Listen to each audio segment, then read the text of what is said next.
પ્રકરણ 5 લીટીઓ સાથે રમત. ચિત્ર દેખાય છે. બધા લોકો આસનો કરી રહ્યા છે. ક એવા આસન પર વર્તુળ બનાવો કે જેમાં ઊભી લીટી દેખાતી હોય. એવા આસન બનાવો કે જેમની ઉપર ઊભી કે ત્રાંસી રેખા દેખાતી હોય. એમની પર સાચાની નિશાની કરવાની છે. ગ એવા આસનો બતાવો કે જેની અંદર વક્ર રેખા દેખાતી હોય. એની અંદર ક્રોસની નિશાની કરવાની છે. ઘ એવા આસન પર સ્ટાર બનાવો કે જેમાં આડી રેખા દેખાતી હોય. ચ આમાંના કેટલાક આસન કરી જુઓ કે જેની તમે જે રેખા જુઓ છો તેમની ચર્ચા કરો. ચાલો. ક આપણને એવા આસન દેખાય છે કે જેમાં સીધી લીટી દેખાતી હોય. અહીંયા સીધી લીટી, તો એની ઉપર શું બનાવવાનું? રાઉન્ડ. જ્યાં સીધી લીટી દેખાય ત્યાં શું કરવાનું છે? રાઉન્ડ. અહીંયા એક સીધી લીટી દેખાય છે, કર્યું રાઉન્ડ. એક અહીંયા અને અહીંયા બે જગ્યાએ સીધી લીટી દેખાય છે. બંને જગ્યાએ વર્તુળ કરો તો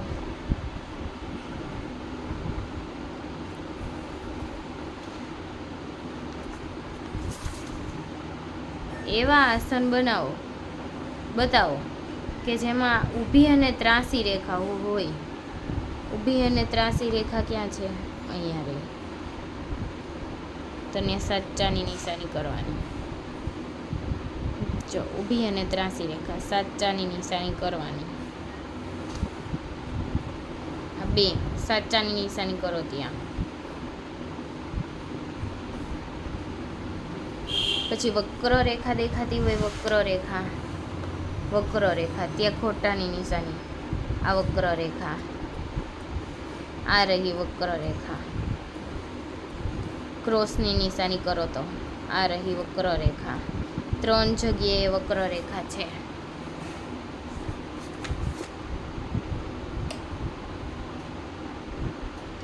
પછી એવા આસન પર સ્ટાર બનાવો કે જ્યાં આડી રેખા દેખાતી હોય.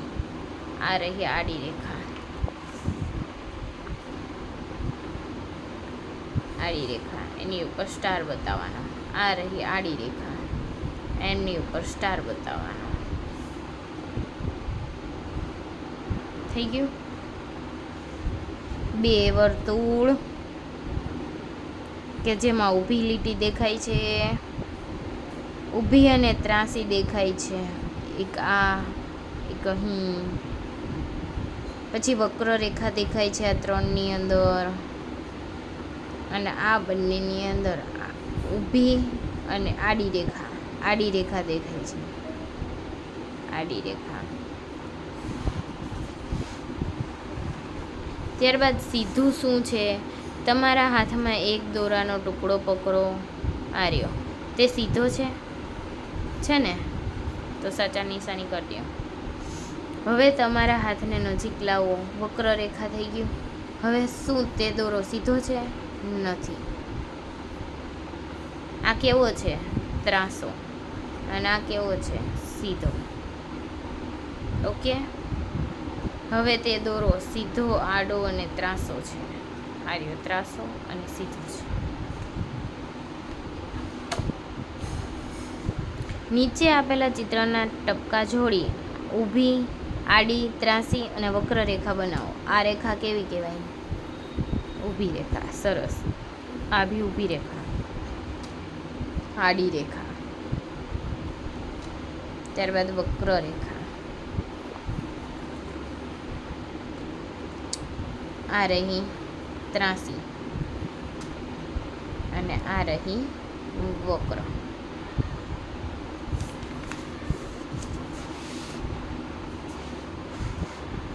ચાલો ટપકા સાથે રમીએ.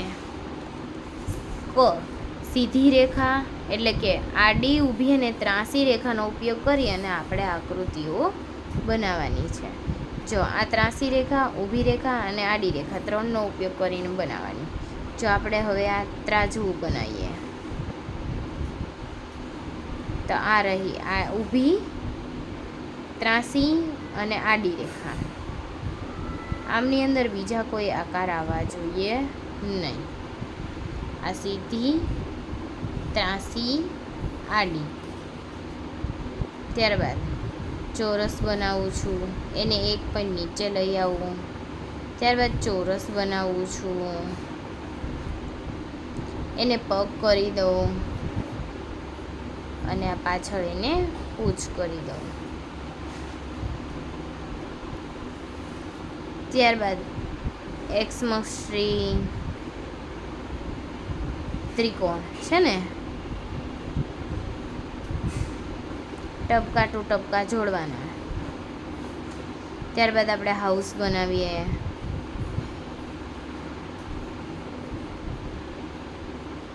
તમને એમ થાય કે મને બીજી આકૃતિ આવડે તો તમે દોરી શકો છો. આડી, ઊભી અને ત્રાસી લાઇનિંગવાળા બધા આકાર બનાવી શકો છો. આ કેવું આપેલું છે? લંબઘન. તો આપણે એક સમઘન બનાવી નાખીએ. પહેલાં એક ચોરસ દોરીએ, બીજો ચોરસ દોરીએ,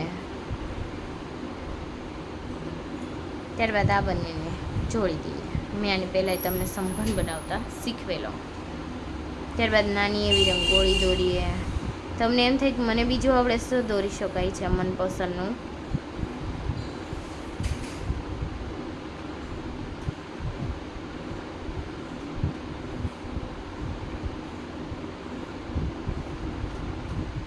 ત્યારબાદ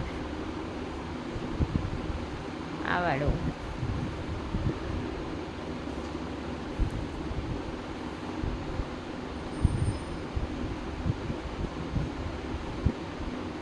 ત્યારબાદ ચોરસ.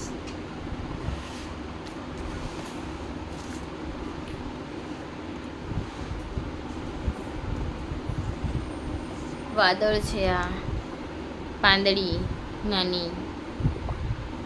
ત્યારબાદ વાદળ ટપકા ટપકા કર્વ જોડીને બનાવી શકાય છે.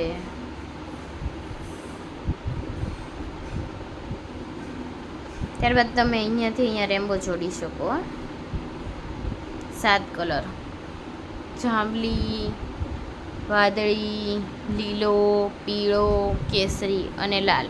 અહીંયા છે ને એવો ઉપયોગ અહીંયા કરી શકો છો. ત્યારબાદ નાનું એવું પાન બનાવી દઉં.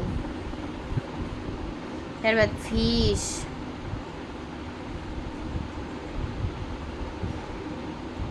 ફિશ પણ કરવામાં હોય ને.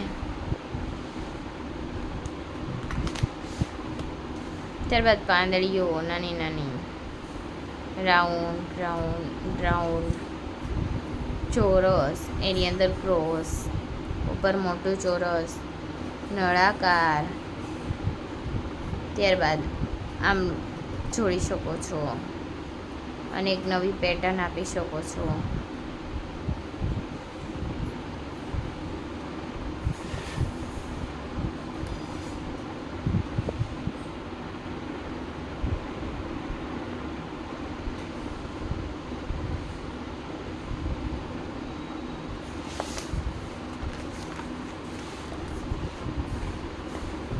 ત્યારબાદ આપેલી જગ્યામાં વિવિધ રેખાઓનો ઉપયોગ કરીને ચિત્ર બનાવો. કોઈ પણ 2 પ્રકારની રેખાના ઉપયોગથી ડિઝાઇન બનાવવાની છે.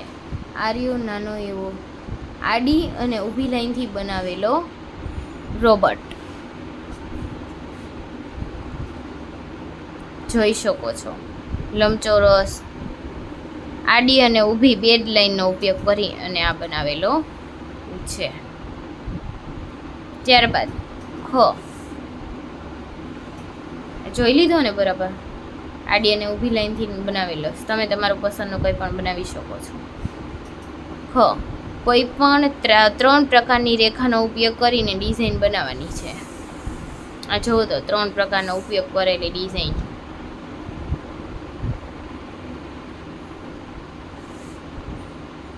અહીંયાથી લાઈન ખેંચો, એક અહીંયાથી લાઈન ખેંચો, ત્યારબાદ અહીંયાથી લાઈન ખેંચો, અહીંયાથી લાઈન ખેંચો, અહીંયાથી લાઈન ખેંચો, અહીંયાથી લાઈન ખેંચો. ત્યારબાદ વચ્ચે 2 ફૂલ બનાવી દઉં. આજુબાજુમાં 2 ચોરસ મૂકી દઉં અને રાઉન્ડ દોરી લઉં. ત્યારબાદ ત્રિકોણ મૂકી દઉં અને રાઉન્ડ કરી લઉં.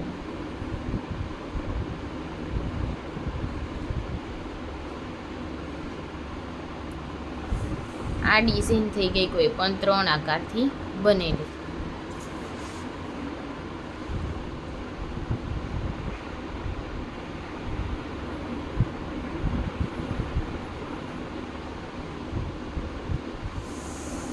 ત્યારબાદ તમામ પ્રકારની રેખાનો ઉપયોગ કરી અને શું બનાવવાનું છે? ડિઝાઇન બનાવવાની છે. તમામ રેખાઓનો ઉપયોગ કરીને કીધું છે એટલે પહેલાં જ આપણે વર્તુળ દોરી લઈએ.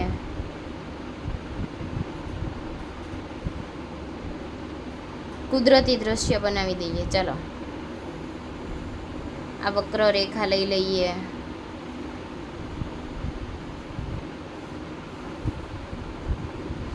નદી બનાવી લઈએ. નદીની અંદર મસ્ત નાની એવી હોળી મૂકી દઈએ.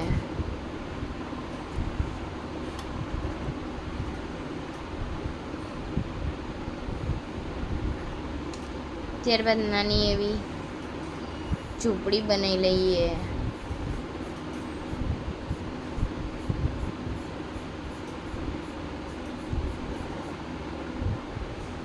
આ ઝૂંપડીની અંદર નાનો એવો દરવાજો મૂકી દઈએ.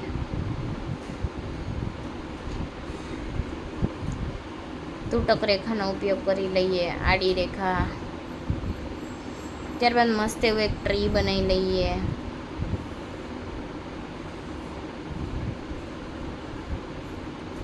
ત્યારબાદ ટ્રીની અંદરથી આ બધી ડિઝાઇન ઇરેઝ કરી લઈએ.